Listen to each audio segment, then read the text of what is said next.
Hi friends, welcome to my channel.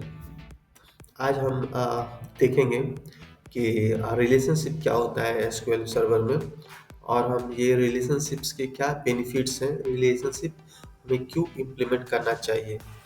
तो relationship हमेशा between two tables के बीच में होता है। इससे पहले कॉलम्स एक बार कौन कौन से कॉलम्स हैं। यहाँ पे मैंने दो नया टेबल इंट्रोड्यूस किया है। एक है कैटेगरी और प्रोडक्ट। जो हमारा प्रोडक्ट होगा ये 100% किसी न किसी कैटेगरी से बिलोंग करेगा। मीन्स कैटेगरी का आईडी जो है वो प्रोडक्ट में एग्जिस्ट होना मस्ट है।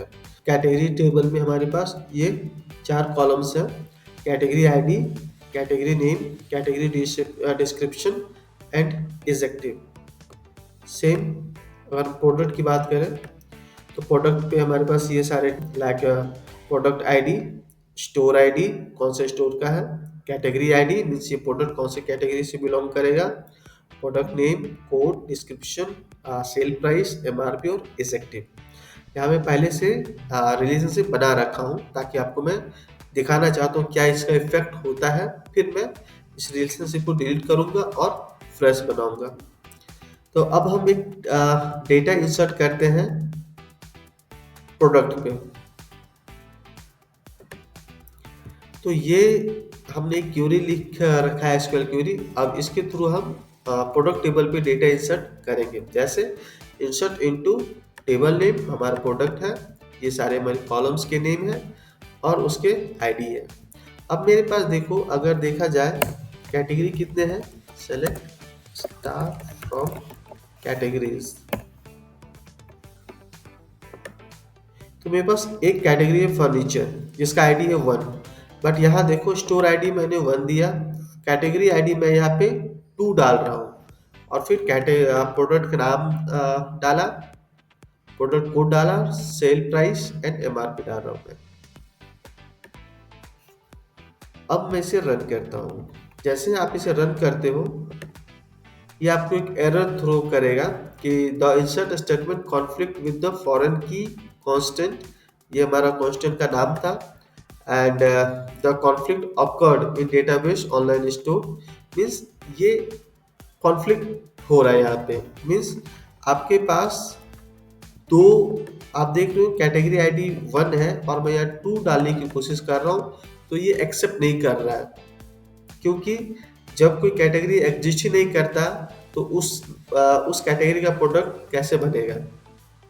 तो ये इस चीज को अलाउ नहीं करेगा कि आप कोई प्रोडक्ट वैसा क्रिएट करो जो कैटेगरी है ही नहीं। तो अब मैं इसका कैटेगरी डालता हूँ 1, 2 से 1 किया मैं इसे। अब देखो जैसे आप इसे रन करोगे एक रो इंसर्ट हो चुका है। अब आप देखो यहाँ पे प्रोडक्ट, तो यहाँ पे हमारा एक प्रोडक्ट क्रिएट हो चुका है। सेम टू सेम अगर मैं इसे चेंज करता हूँ चेयर, सपोज को ये मेरा चेयर था, टेबल में चेंज किया मैं और इसका कोड दिया मैंने 2। अब ये इंसर्ट हो रहा है जैसा कि आप देख रहे हो। फिर मैं इसे करता हूँ सपोज को 3, तो फिर ये एरर आएगा, अलाउ नहीं कर रहा है। ये ओवरऑल कॉन्सेप्ट है रिलेशनशिप का कि अगर पेरेंट्स एग्जिस्ट नहीं है तो उसका चाइल्ड कभी नहीं बन सकता।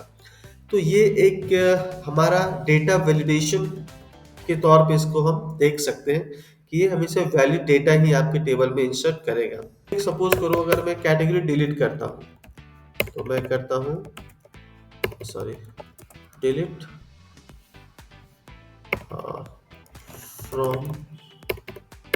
from category where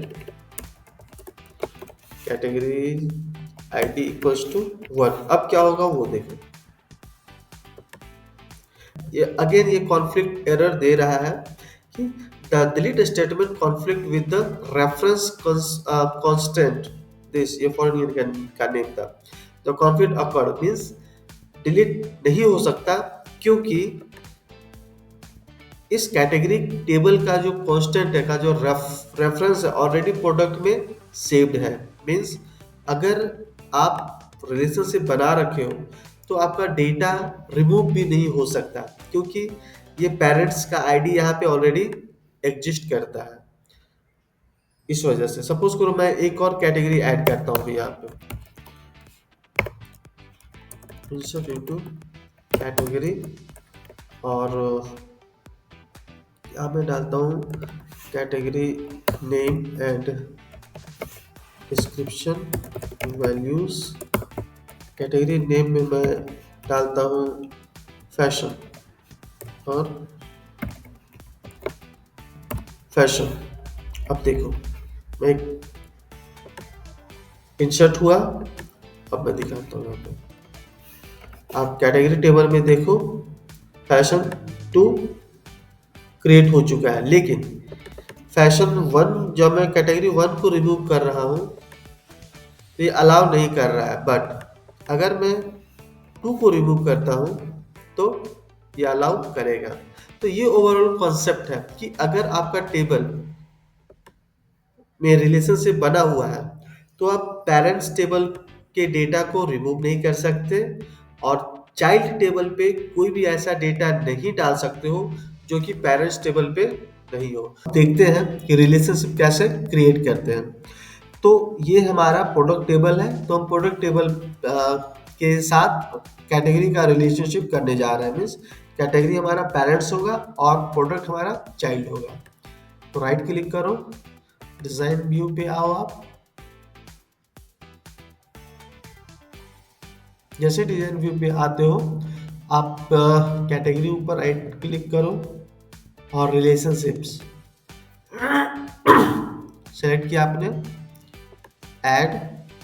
यहाँ पे नाम बाय डिफॉल्ट नेम आ जाएगा आपके पास, आप यहाँ पे नेम चेंज कर सकते हो। मैंने नेम डाला कैटेगरी एंड प्रोडक्ट, क्योंकि मैं कैटेगरी और प्रोडक्ट के बीच में रिलेशनशिप क्रिएट कर रहा हूँ।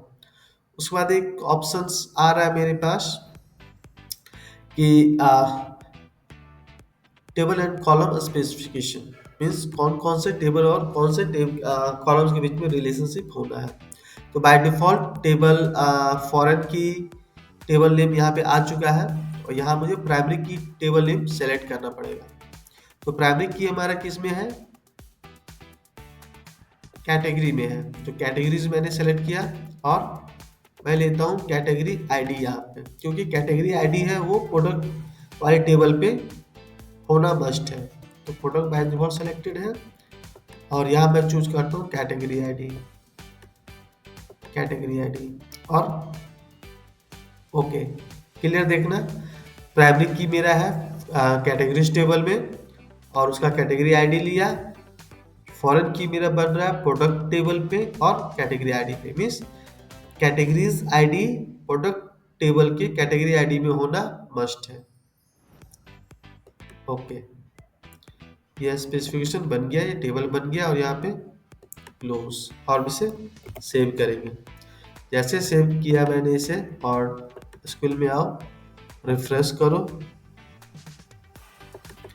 टेबल, और जो हमारा डेटाबेस है उसे मैं रिफ्रेश करता हूँ। रिफ्रेश किया, और आप टेबल पे आओगे तो देखोगे जो हमने टेबल बनाया था प्रोडक्ट नाम का, और कांस्टेंट में जाओगे, सॉरी की में जाओगे, तो ये की यहाँ पे आ चुका है, FK_, FK मीन्स ये FK रेफर करता है फॉरेन की कैटेगरी एंड प्रोडक्ट, ये कैटेगरी हाइफन प्रोडक्ट है। अब आप एक्चुअल में देखोगे, हाँ, तो यहाँ पे डिस्प्ले हो चुका है। कॉलम में भी आप जाओगे तो यहाँ पे ये दिखा रहा है, इससे लिंक्ड हो चुका है। आप एक टेबल पे एक से अधिक फॉरेन की रिलेशनशिप बना सकते हो। मीन्स अगर जैसे प्रोडक्ट टेबल में मेरा स्टोर आईडी है, तो मैं इस स्टोर आईडी का रिलेशनशिप अपने स्टोर वाले टेबल से भी बना सकता हूँ। इस टेबल से बना सकते हैं, देखते हैं कैसे। सेम प्रोसेस है, डिज़ाइन पे आप जाओगे और कहीं भी राइट क्लिक करो, रिलेशनशिप। बाय डिफॉल्ट सारे रिलेशनशिप यहाँ पे डिस्प्ले होंगे जितने भी आप बनाओगे। मैंने अभी बनाया था वो यहाँ पे है, और डिलीट करना चाहते हो डिलीट कर सकते हो। एक और क्रिएट करना है तो मैं ऐड पे जैसे क्लिक करोगे ये नया क्रिएट हो गया है।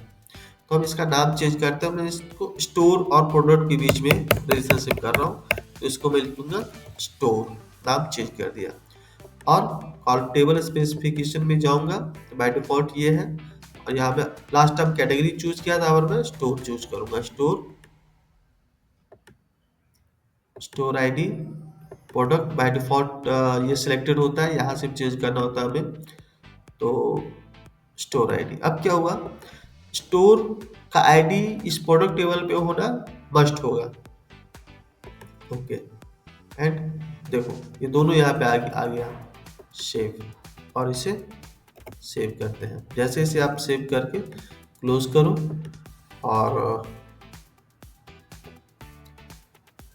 और अपने डेटाबेस को रिफ्रेश करो। जैसे आप रिफ्रेश करते हो, क्लिक करो प्रोडक्ट एंड कीज। जैसे आओगे कीज में, यहाँ देखो एक और कीज इंक्रीज हो गया, पहले कैटेगरी था अब स्टोर भी आ गया।